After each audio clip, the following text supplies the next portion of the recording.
Welcome. I hope everyone's having a good time. That was part of the point of tonight, is to have some fun.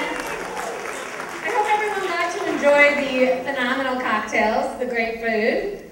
We're definitely transitioning into a different part of the evening, but I want to welcome you all. Thank you so much for being here.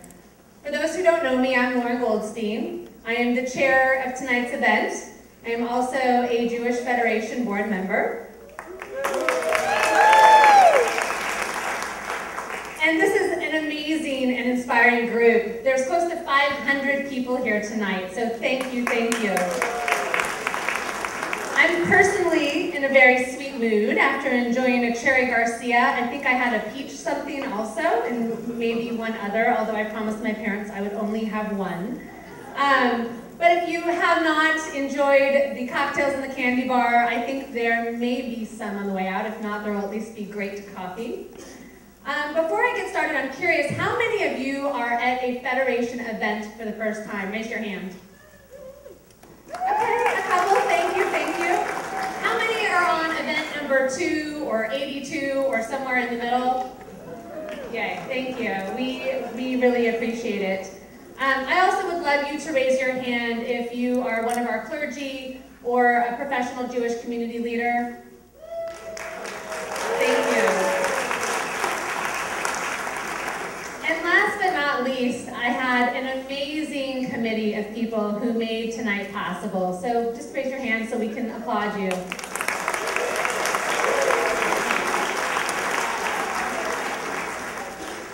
The last important thank you I would like to do is to a couple of really special people. First and foremost, Federation CEO Mark Blattner and Board President Michael Weiner for their incredible innovation and inspiration every single day. Mark and Michael, you really inspire me to want to be involved, and I love working with you both, so thank you. The other toast goes to a few women who I have loved working with. Allison Spector, who's actually standing over there, she is new to Portland, new to Federation, and this was her baby. So Allison, to you, thank you so much. There's also a few committee members who have gone above and beyond the call of duty. Lee Lazarus and Janine Gahheiner, who are two of my dearest friends. Thank you guys, they're backstage. Aviva Zigman, who brought to life all of the magic that you saw outside tonight. And Jen Singer, who did the candy bar, that was amazing. Thank you. So, L'chaim, I appreciate it. All right, just a few words and then we'll get on. For those who know me, you know that chairing this event has been the labor of love. And you also know that I love to have a great party. So this has been a blast. But tonight is really more than about a great party. It combines my passion for bringing people together with my passion for making a difference in our community. Thank you. I live by the mantra of nothing great was ever achieved without enthusiasm. And tonight, you really bring that spirit to life. I could not have imagined it to be any differently. But at this point, I want to switch gears, and I want to share a few stories with you about the amazing difference our collective work through the Jewish Federation is making in our community and abroad. I could share with you stories of the people I've met when I've traveled overseas to Israel, or the amazing work that I've seen here locally in our community.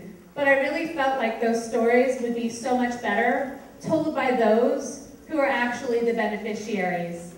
So you're going to hear from 7 incredible people who have seen these dollars at work firsthand. They're going to be up on stage. I ask that you hold your applause until they're all done.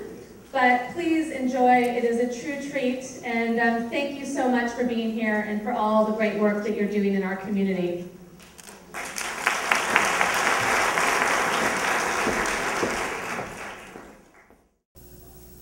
Good evening. I'm Deanne Froelich. You never know when you're going to have to start parenting a parent. But in October of 2008, that day came.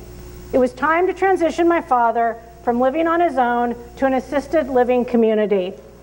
We wanted to find a place that was safe, loving, and would allow my father to live with dignity and respect, which is why we selected Cedars-Sinai Park, a Jewish assisted living campus here in Portland.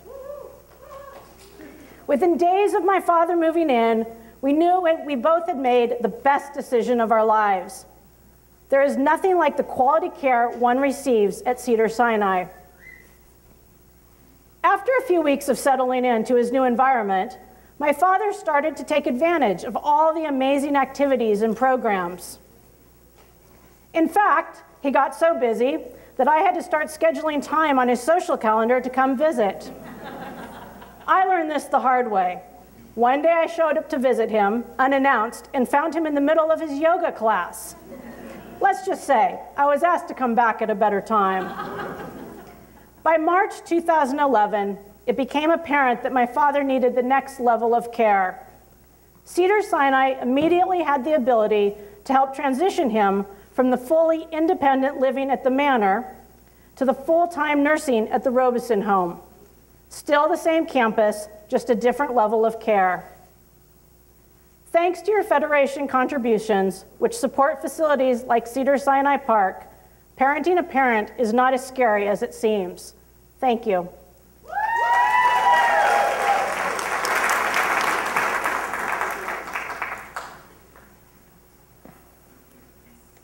Hi there, I'm Boaz, and I'm a third grader at Portland Jewish Academy. Okay, maybe not, but I was 22 years ago. I guess the beard gave it away, maybe. But I'm here to show you what a PJA graduate can look like. And thanks to my time at PJA, I've been able to accomplish some pretty cool things.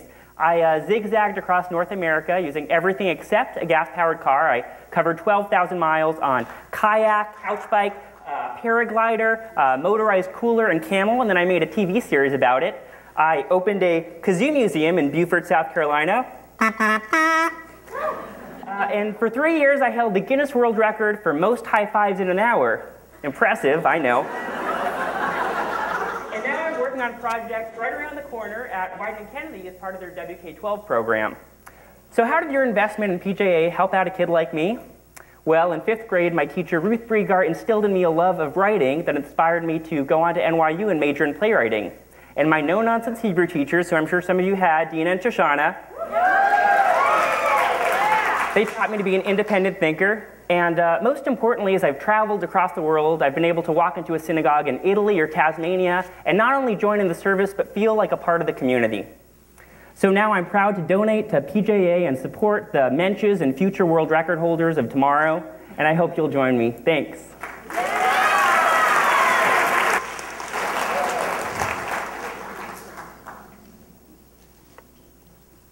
Hi, I'm Ellie Gilbert. Growing up in Albuquerque, New Mexico, I didn't know a single Jew. I didn't even realize that Seinfeld was Jewish. Fast forward to 2005, I'm living in Portland. I meet a dreamy Jewish guy. We get married, have a daughter. She's sexy and beautiful, pictures later. And we agree that we'll raise her in a Jewish home, which sounded great, easy even, in theory. But in reality, I didn't know the difference between Passover and the high holidays.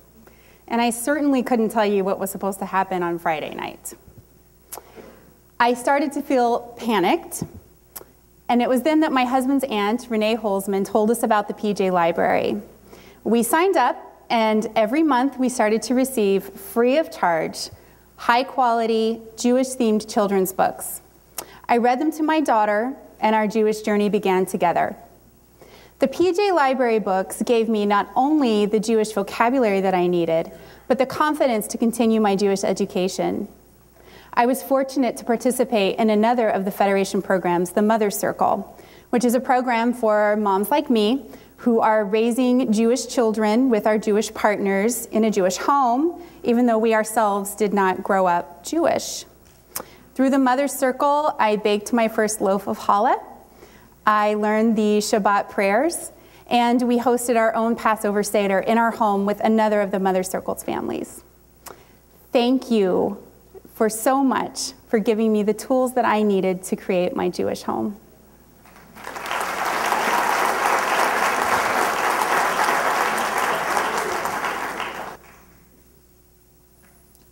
Hi, my name is Jason Metzger, and I'm originally from Johannesburg, South Africa.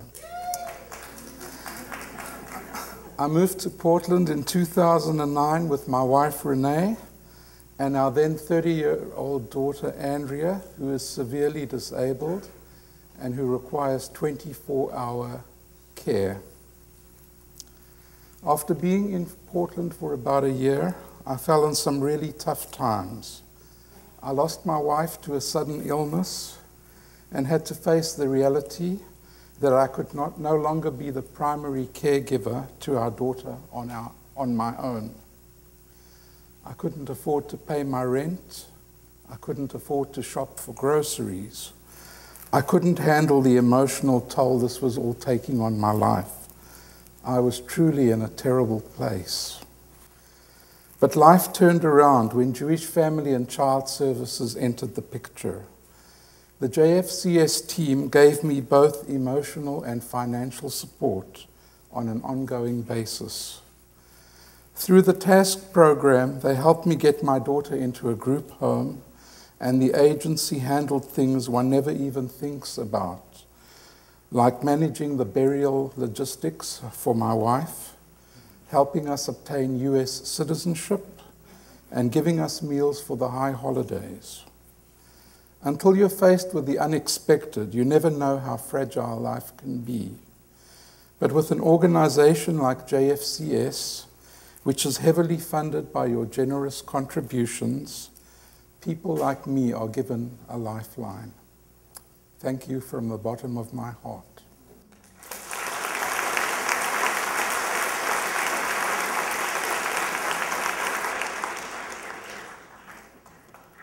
Hi, I'm Amy Albertson. I never really had a formal Jewish upbringing. My father was raised Jewish and my mother was raised Catholic, and so we had a secular household. We celebrated the Jewish holidays with my paternal grandmother, but I never really felt a strong connection to my Jewish identity.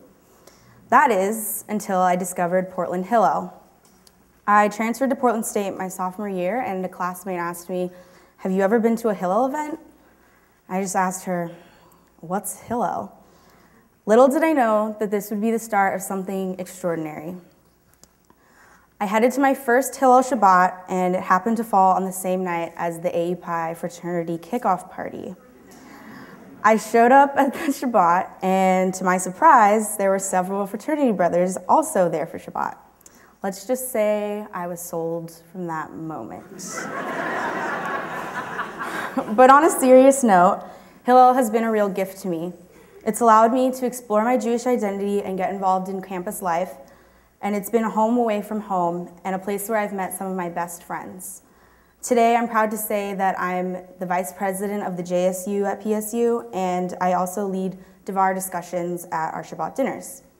Because of people like you and your federation support, Hillel has served over 350 Passover meals, prepared over 380 Shabbat dinners, and smeared over 1,000 bagels. Thanks to Hillel, I've been able to connect with my Jewish identity.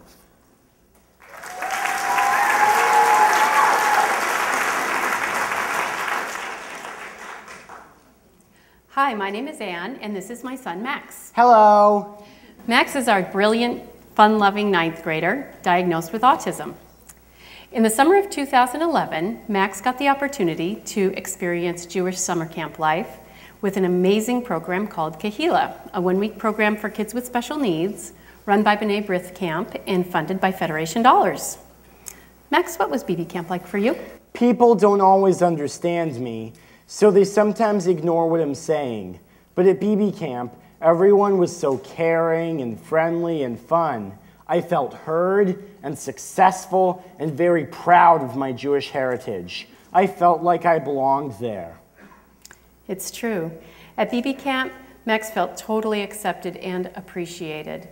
Finally, he could totally relax, be a kid, and build lasting, lifelong, genuine friendships. As a parent of a child with special needs, I often struggle to find competent help for Max. But with the Kahila program, I felt like he really was in the hands of true professionals who cared for him and supported him as much as we do. This past summer, I returned to BB Camp, but this time for the regular session and for 3 weeks instead of 1. Again, we noticed big improvements in Max's abilities to organize himself, to sustain relationships, and to take responsibility for his own life. BB Camp really taught him these skills in a way that we could never do alone. We are so proud of Max, and we'd like to thank this community for giving kids like Max the opportunity to create happy childhood memories. Thank you. Thank you.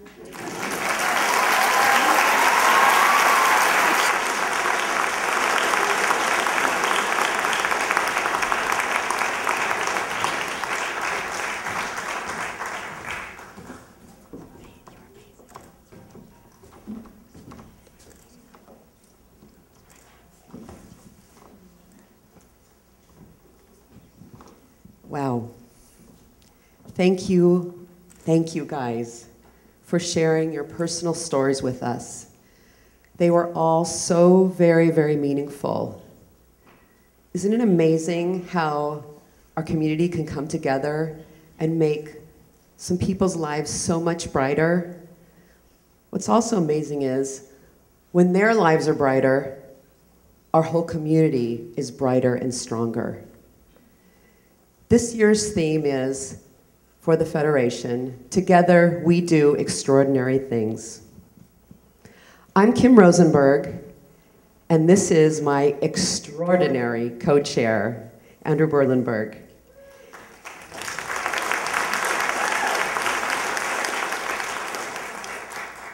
Speaking of extraordinary, if you have not met Lauren Goldstein, she is the most extraordinary woman I have ever met, and she's going to pull this community into a new era of passion, phenomena, and incredible change. So please, one more time, let's thank Lauren.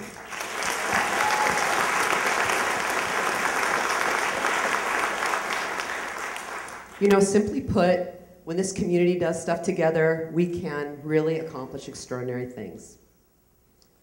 Take it away, Andrew. Thank you, Kim, and thank you, Lauren. The stories we just heard represent only a few of thousands of people whose lives are impacted every year by the work of Federation and our partner agencies. These people are not just here in Portland, but also in Israel and throughout the world. Your generosity makes such a huge difference to so many people's lives. Now is the time you can make a difference in this community.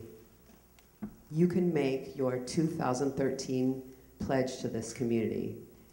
And with the theme of making life sweeter, let's all as a community make sweeter life for people in this community. And tonight, we have an incredible opportunity to make an even bigger difference. A matching gift that will maximize the impact of all of our donations. What? Yes. Tell me more. Happy to do so. If you gave last year, increase your gift by 10% or more, and the entire increase will be matched, dollar for dollar. Hello. For those of you who are new to Federation, or perhaps you were not able to give last year, your entire contribution will be matched, basically doubling the amount of work and the impact that you and your donation will make. So if you give $100? If you give $100 and you're a brand new contributor, that's worth $200. If you give $50,000? If you give $50,000 and last year you gave $40,000, that's worth $60,000. I'm good at math. Okay, so what you want to do is your pledge card is actually behind your name tag. So get your name tag, pull out your pledge card, and now is the time to make a difference. And for those of you who have already made a difference this year and made your pledge, you'll notice on the chair behind you is a glow stick. So if you've made your pledge, pull out that glow stick, put it on. Let's put it on. Where's ours? Where's ours? Where's our glow stick?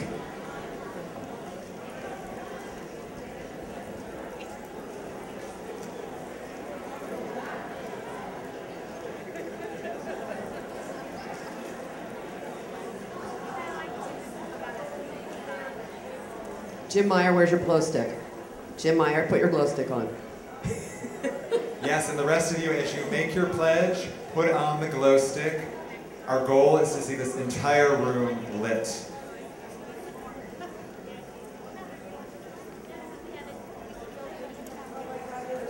Thank you, Keith, for making a pledge. Thank you, Keith Byrne.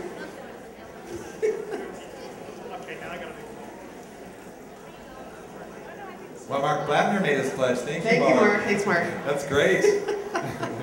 What? Michael Weiner, are you going to make a pledge? Oh, I took his glow stick. I took his glow stick for you, Kim. Kim has got Michael Weiner's glow stick. Wow. Yes, and as you finish your pledges, there's people coming up and down the side aisles. Pass them through.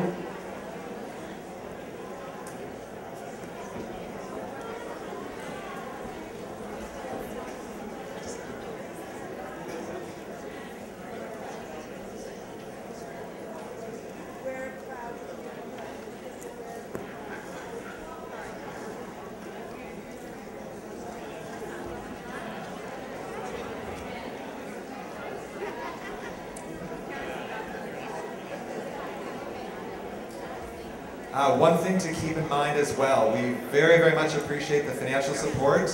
We also welcome volunteers. We have Super Sunday coming up November 18th. Plenty of opportunity for those who like to call and ask for money, for those who want to volunteer, for those who want to help behind the scenes. Thank you, Mr. Malka. Thank you for making the light go on in this community.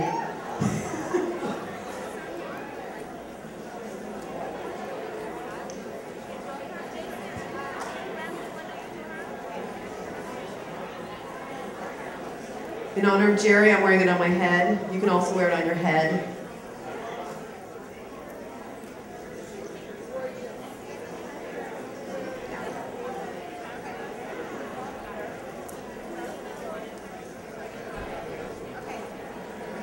Jay, you look very cute with the purple necklace. Looks very good.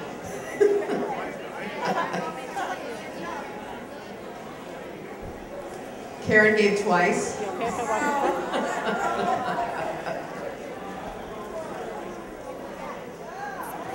Reeve, we love you.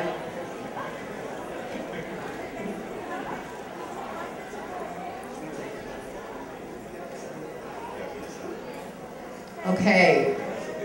People are so, give people a chance. Some people are All right, sorry. running the math, running the numbers. David Malka's doing magic tricks with his necklace.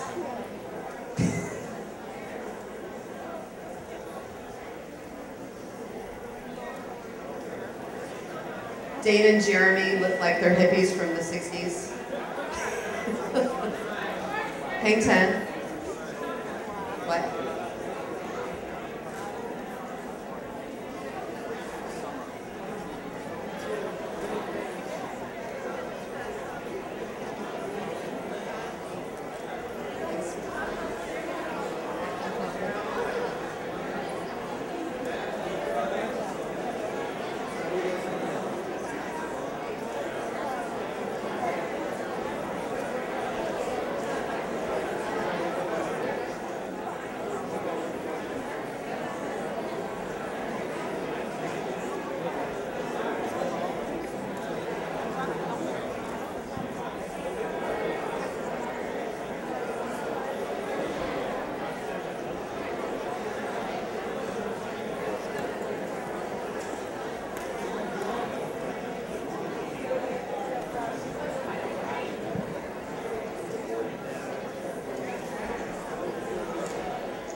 Richard Monsa, you look so cute.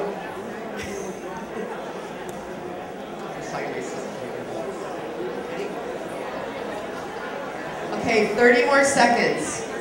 30 more seconds, and your pledge tonight will save a lot of fundraising time that can be devoted to much more other causes. Everyone put your necklaces on. We want to light up this room. Please dim the lights.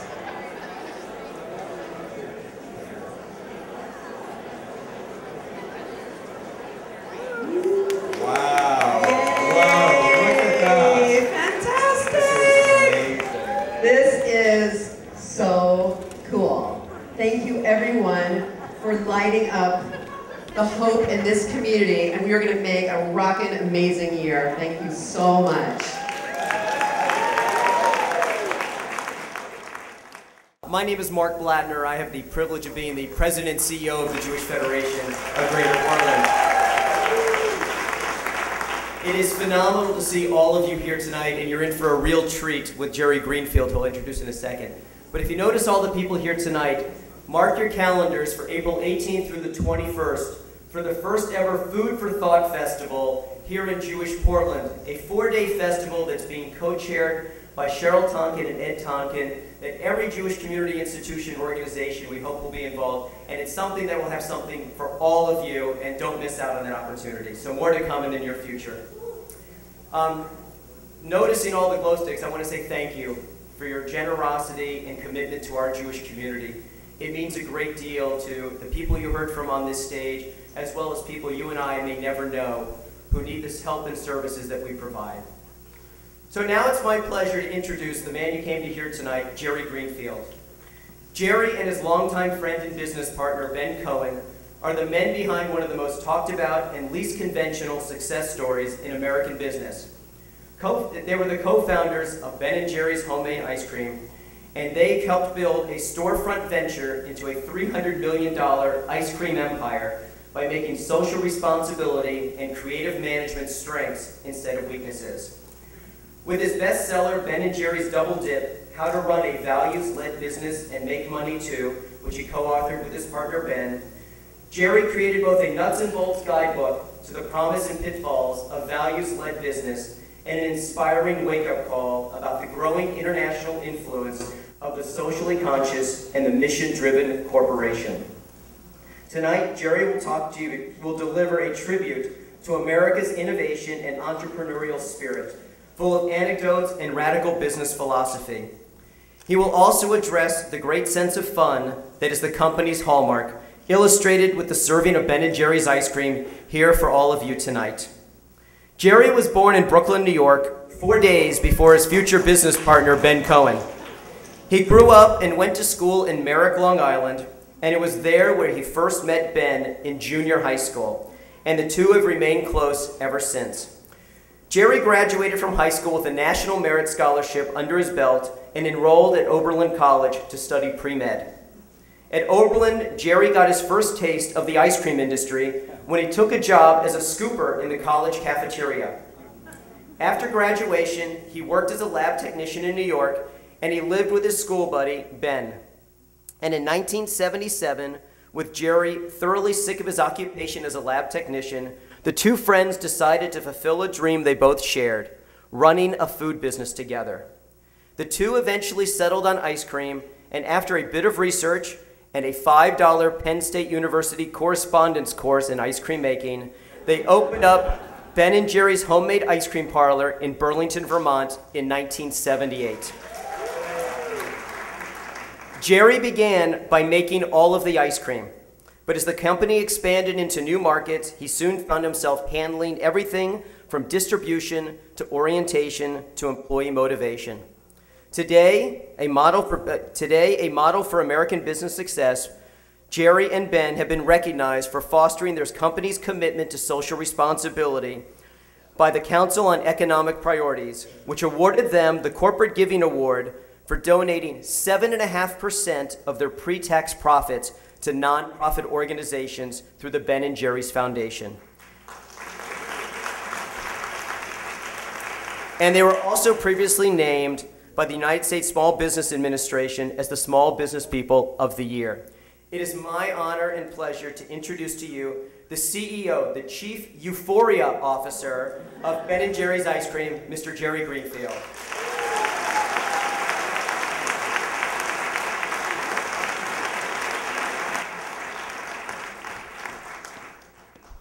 Well, hello, nice to see you all out there. It's really an honor to be here. I love all these lights. You guys are doing a beautiful, beautiful job. Well, I am going to talk about Ben & Jerry's, how we tried to operate the company. You may notice that Ben is not here, so I'll be able to tell some really good stories about Ben. I think another helpful thing to understand is that Ben & Jerry's is no longer an independent company. It got bought about 12 years ago, which was something we didn't want to have happen. We wanted to stay an independent company, but we were a public company at the time, and we got purchased by this larger conglomerate, Unilever, because they essentially offered so much money. Our board of directors was not able to find an alternative. And Unilever is an interesting company. They make products like ragu spaghetti sauce and wishbone salad dressing. They have a very good sense of humor. On the same day they bought Ben & Jerry's, they also bought Slim Fast. So Ben and I both still work at the company, but we're not involved in the management or the operations, which really begs the question, what do we do? We have jobs where we have no responsibility, and we also have no authority. So something to shoot for. So as was mentioned, Ben and I are old friends from junior high school. We met in 7th grade gym class, running around the track together because we were the two slowest, fattest kids in the class. And, there was a pack of kids up in the front, and there was Ben and me in the back, and the coach was yelling at us, "Gentlemen, you've got to run the mile in under 7 minutes. If you don't, you're going to have to do it again." And Ben would yell back at the coach, "Gee, coach, if I don't do it in under 7 minutes the first time, I'm certainly not going to do it in under 7 minutes the second time." And that was when I realized that Ben was somebody I wanted to get to know. We went through junior high school and high school together. It came time to go to college. Ben did not want to go to college, but his parents wanted him to go. His father and his older sister filled out his applications for him. He ended up picking Colgate in upstate New York because the brochures said they had fireplaces in the dorm rooms. And Ben thought that was cool. So he went there for a year and a half, and he dropped out of school. He went to New York University for a while. He dropped out of there. He went to Skidmore College for a while. He dropped out of there. And then Ben signed up with one of these really progressive college programs called University Without Walls.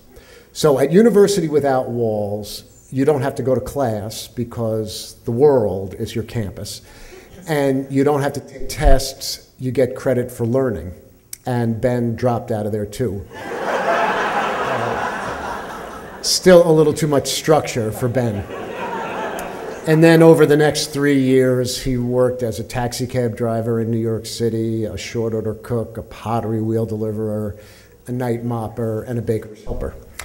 I, on the other hand, went to college. I was pre-med, did 4 years straight, applied to and was rejected from 20 medical schools, got a job as a lab technician, reapplied to medical school, got rejected from all those medical schools, and then got another job as a lab technician because I already had experience. So Ben and I were essentially failing at everything we were trying to do, and we thought, well, why don't we try to get together, do something that's fun, be our own bosses. Since we always like to eat quite a bit, we thought we would do something with food. We picked ice cream, didn't know anything about it. As was mentioned, we took a $5 correspondence course. We were really broke. We split one course between us. It was $2.50 apiece. We got 100 on all our open book tests, and we figured we were ready to make ice cream. We needed to find a place to open up. Ben and I decided we wanted to live in a rural college town. We thought college kids eat a lot of ice cream. Didn't want to be in a big city. And then we also thought it would be good if it were warm. So we did this extensive research project determined that all the warm rural college towns already had ice cream parlors. So we discarded the idea of warm, and we picked Burlington, Vermont, the home of University of Vermont. It's about an hour south of the Canadian border, and it was so cold all the time that there were no other ice cream parlors there. But that seemed fine to us, since we thought we would be better off in a place with no competition, because we had no idea what we were doing. Then we needed to raise some money. Ben and I had each saved $4,000, so together we had $8,000. We were going to go into the local bank to try to borrow some money, and in thinking about it, we realized that the local bank might not be that excited about lending us money, because we had just moved to Vermont, so we were new to the area. We were young. I think we were about 26 at the time. We didn't have any job experience. We didn't have any business experience. We didn't have any ice cream experience. We didn't have any assets. We didn't have any collateral. So we thought we would need to write a really good business plan to convince a bank. We didn't know how to write a business plan. But a friend of ours got us a copy of a business plan that was from a pizza parlor in New York City. So Ben and I copied the business plan, except every place where it said slice of pizza, we crossed it out, and we wrote in ice cream cone and submitted it into the bank with a loan request for $18,000. The loan was approved, conditional upon us finding a location that was suitable. And the place we fell in love with was this old abandoned gas station that was 1 block off the main street in town, and it was right across the street from a park. But we could only get a 1-year lease on the building, and it was decided that it wasn't really prudent to lend us money for 7 years if we had a 1-year lease on a building. I guess that makes sense, right? So we never got that money. We got $4,000 to go with our $8,000. So we had $12,000 to open up this ice cream parlor in 1978. So since we didn't have enough money, we had to buy all used equipment. The ice cream machine we bought was a rock, salt, and ice cream maker, which is, you know, kind of like a home ice cream freezer, only it made 5 gallons at a time, and it had a motor on it, so that was good. And we opened up in May of 1978, and it was a beautiful summer. We were making ice cream, we were scooping ice cream, everything was fabulous. On a good day, we could make about 10 batches of ice cream. Then the winter came. It was minus 20 degrees outside. Sure enough, people stopped buying ice cream cones. We came up with, in retrospect, what I think is the best promotion in the history of Ben & Jerry's. It was called Popsid Biswee, which stood for penny off per Celsius degree below zero winter extravaganza. So the way this worked was when the temperature got below freezing, which is 32 degrees Fahrenheit, but 0 degrees Celsius, we started taking money off the price of an ice cream cone, and the colder it got, the more money we took off the price of a cone, but not even that was enough to get people in the door. So we got through the winter by selling ice cream to some of the local restaurants. We did that the next winter. And then finally we decided to start packaging the ice cream into pint containers.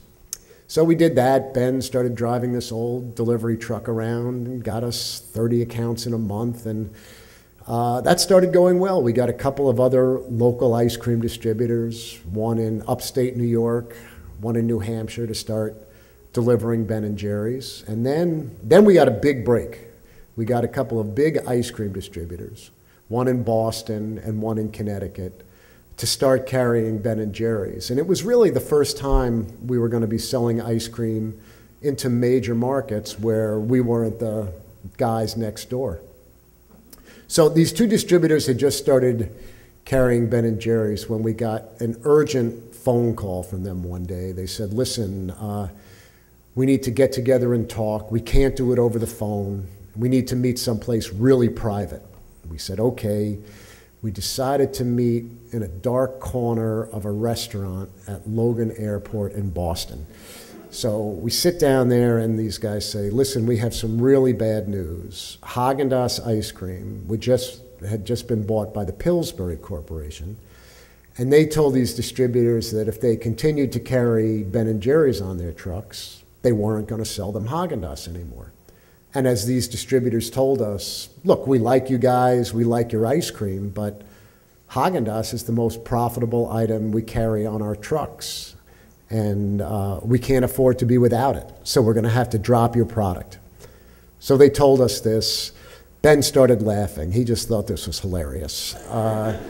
They said, Ben, this is really serious. Why are you laughing? And Ben said, I can't believe that Haagen-Dazs and Pillsbury is worried about little old Ben & Jerry's in Burlington, Vermont. But they were, and it was a problem. It seemed like what they were doing was illegal under federal antitrust laws, which says that a company that controls the major part of a market can't use its power and position to keep competitors out.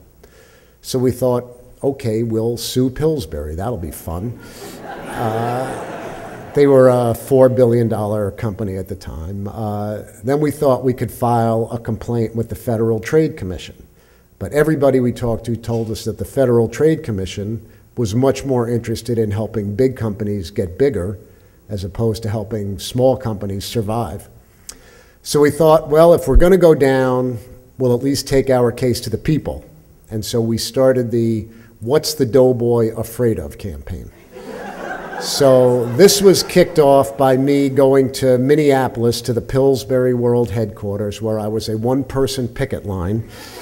I had my little picket sign that said, what's the doughboy afraid of? And I was walking up and down on the sidewalk in front of the Pillsbury building, handing out leaflets to people, and nobody had any idea why I was there. Then we started flying aerial banners around the sports stadiums in Boston that said, what's the doughboy afraid of? We took out signs on the sides of the transit buses in Boston that had these two pudgy white hands coming out from behind the sign, squeezing a pint of Ben & Jerry's, said, don't let Pillsbury's dollars strangle Ben & Jerry's. And then we said, we're going to go straight to our customers. So we printed an 800 number, a toll-free number, on all our pint containers. And then Ben and I recorded a phone message explaining the situation and asking people if they would like to leave their name and address to receive a Doughboy mail-in kit. So the mail-in kit consisted of this original pamphlet I had been handing out. There was a letter to the chairman of the board of Pillsbury, which essentially said, why don't you guys pick on someone your own size? There was a bumper sticker, this evil-looking bumper sticker that said, what's the doughboy afraid of? There was a t-shirt offer. You could purchase a t-shirt. On the front, it said, what's the doughboy afraid of? On the back, it said, Ben & Jerry's Legal Defense Fund, major contributor. Plus $10. And so we recorded this phone message. We hooked it up to these answering machines at work that were then connected to this 800 number. And we started getting all these phone calls. We started getting several hundred phone calls a week, mostly between the hours of midnight and 3 a.m. And the story got picked up in the media. There was an article about it in the Wall Street Journal. There was a big article about it in the New Yorker magazine. There was a cover story on the Sunday magazine section of the Boston Globe. And because there was so much of a public outcry, Pillsbury and Haagen-Dazs backed down. They allowed these distributors to carry Ben & Jerry's on their trucks, right next to all the other brands that they carried. And that's what permitted Ben & Jerry's to ultimately be distributed across the country. Well, it was just after this time, Ben and I looked at each other one day and we said, boy, what the heck is going on here? We're not ice cream guys anymore. We're becoming businessmen. We're not spending our time making ice cream and scooping it over the counter to our customers. We're spending our time hiring people and firing people and writing memos and correspondence and talking with lawyers and accountants, and it wasn't exactly our idea of a good time. Plus, we had grown up in the 60s. You guys have read about the 60s, right? Peace and love, hippies, that whole thing. And, you know, so we had always had kind of a negative feeling about business, and we felt like our business was just becoming another cog in the economic machine, and we didn't want any part of that. And so we decided to get out. And just then, Ben ran into this friend of his, Maurice Purpura. Maurice was sort of this older, somewhat eccentric restaurateur, and Ben was telling Maurice that we were going to get out of the business. And Maurice said, well, Ben, the business is your baby. It's just starting to take off. And Ben said, well, Maurice, you know what business does. It takes advantage of its employees. It spoils the environment. It exploits the community. And Maurice said, well, Ben, if there's something you don't like about the way business is done, why don't you just change it? And as Ben says, that had never really occurred to him before. So at that point, we decided to stay with the business, see if we could make it something that was supportive of the community, supportive of employees. And at that time, Ben & Jerry's was doing about $2 million worth of sales. We were making ice cream using World War II vintage ice cream making equipment in a 3,000 square foot facility. We couldn't meet our orders. We didn't have room for our ingredients or our finished goods. We were really bursting at the seams and at the stage of a business where it needs to take in some money to get to the next level. And the normal thing for a business to do at that point would be to take in venture capital, money from a small number of well-to-do investors who invest in your business in the hopes that the business will grow and they'll make a good return. Well, what we decided to do was to use this need for cash as an opportunity to make the community owners of the business, so that as the business prospered, the community as owners would automatically prosper and not be dependent upon the business's kindness or generosity. And the way we found to do this was to hold what became the first ever in-state Vermont public stock offering, selling stock in the company to Vermonters. This is something that had never been done before. We talked to all our advisors about it. They said, this is a terrible idea. You should take the money from the venture capitalists. When you need more, there'll be more where that came from. This has never even been done before, and there's not that very many people in Vermont. There's only 600,000 people in the whole state, and those that are there don't have very much money. And we said, well, we don't care. If we're going to grow our business, we want to do it in a way that's consistent with our values. So we couldn't find anybody to underwrite the offering. The company underwrote it itself. Ben and I registered as stockbrokers, if you can believe that. And we had a very low minimum purchase of $126, so that people of essentially any economic situation could participate. Normally, public stock offerings are reserved for so-called sophisticated investors that have several $1,000s, but that's not who we were looking for. We were looking for our neighbors. So we advertised it in the first section of the newspaper right next to the clothing ads and the supermarket ads. Said, get a scoop of the action. And at the end of the offering, which we sold out, we raised $750,000. 1 out of every 100 families in Vermont had become owners in Ben & Jerry's. So we were very excited. About a year and a half later, we needed more money. At that time, we had a national public offering. And in conjunction with that offering, we established the Ben & Jerry's Foundation, which would receive 7.5% of the company's pre-tax profits, which was the highest percentage of any publicly held company in the country. The corporate average is around 1.5%. And the reason we chose such a high percentage was because our feeling at the time was that a business is essentially a machine for making money. so that if we wanted to be as of much benefit to the community as possible, we should give away as much money as possible. So we had the stock offering, we set up the foundation, the company starts funding the foundation, and in no time at all, the foundation was overwhelmed with grant requests from nonprofit organizations doing incredibly worthwhile work. Issues like hunger, housing, education.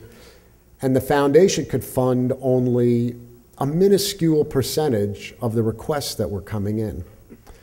And it was at that point we began to realize that the real power of our business was not in the small percentage of profits that we could give away, even though that was incredibly important. But the power of our business was in how we conducted our day-to-day operations and did all those things where all the money was flowing through. So we decided to look at all the things that an ice cream company does, sourcing ingredients, how we sold ice cream, how we did financing, and to see if there was a way that we could integrate social and environmental concerns right into those core processes that we did. And, I think one thing that's helpful to understand about that is that when we first started doing that, we had no idea how to do it. It seemed like a good idea. And so it was like doing anything that you don't know how to do, any process of innovation. You come up with some ideas, you try something, sometimes they work, sometimes they don't work. When they don't work, you try to learn from it, you make improvements, and you try again. And in that regard, it's really no different from any other innovation process. I mean, it's like new flavors. Most new flavors at Ben & Jerry's never get out of the lab. They never see the light of day. You guys know many are called, few are chosen. We have many are cold, few are frozen. So it's really the field in which we labor. So we said, okay, we're an ice cream company. We do need to come up with new flavors. We became aware of a bakery outside of New York City, and their purpose was to provide jobs for people who are out of the economic mainstream, people that have had problems with substance abuse or legal problems. And so we thought, boy, I wonder if there are any baked goods that this bakery makes that we could put into ice cream. And we discovered that the Grayston Bakery made some really good brownies. So we came up with a flavor called chocolate fudge brownie, which has become very popular for Ben & Jerry's. Simply by purchasing those brownies, we support the work they do.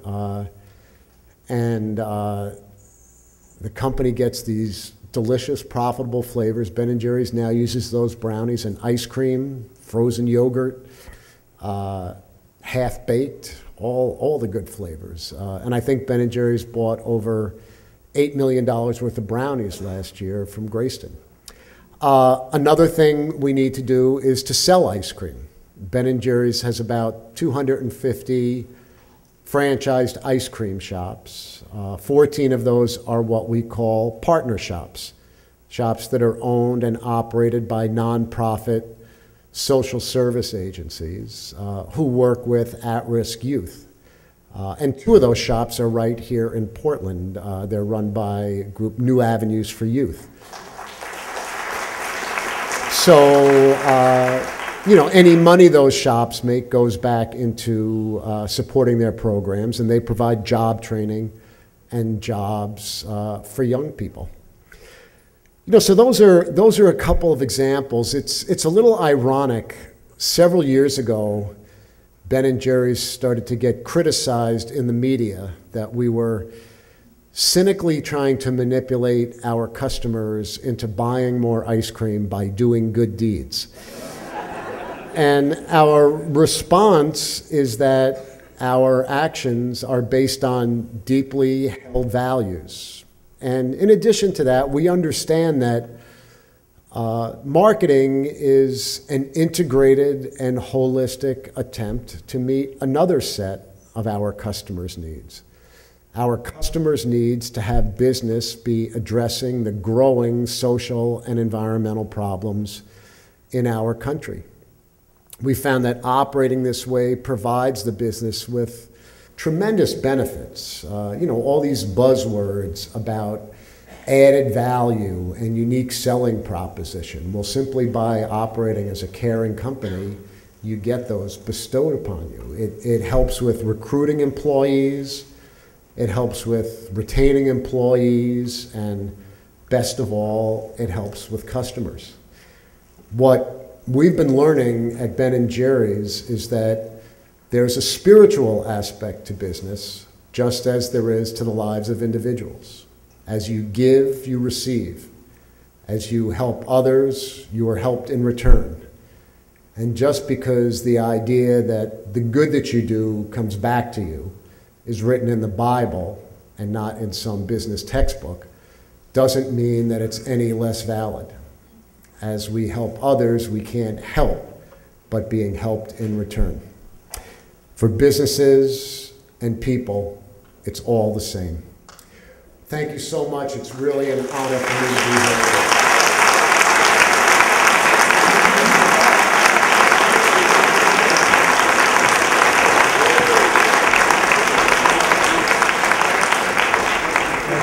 Thank you very much. I'm Michael Weiner. I have the privilege and honor to be the chairman of the board of the Jewish Federation for the last 2 years. Jerry is such an ice cream guy. We're sending him to Salt and Straw and Ruby Jewel later tonight. And he's looking forward to it. There have been a lot of thank yous tonight. I just want to add mine to Lauren and her committee. Fabulous job, Lauren. Kim and Andrew, our co-chairs, thank you all, thank you very much. But most of all, to you folks, and I'm looking out at all the wonderful necklaces you have. It's an inspiring sight. And I look at this strength of a people, power of a community, and you are what a Jewish Federation of Jewish Portland looks like. And I can't thank you enough from the bottom of my heart. Thank you so much. Good night, and we'll see you again soon.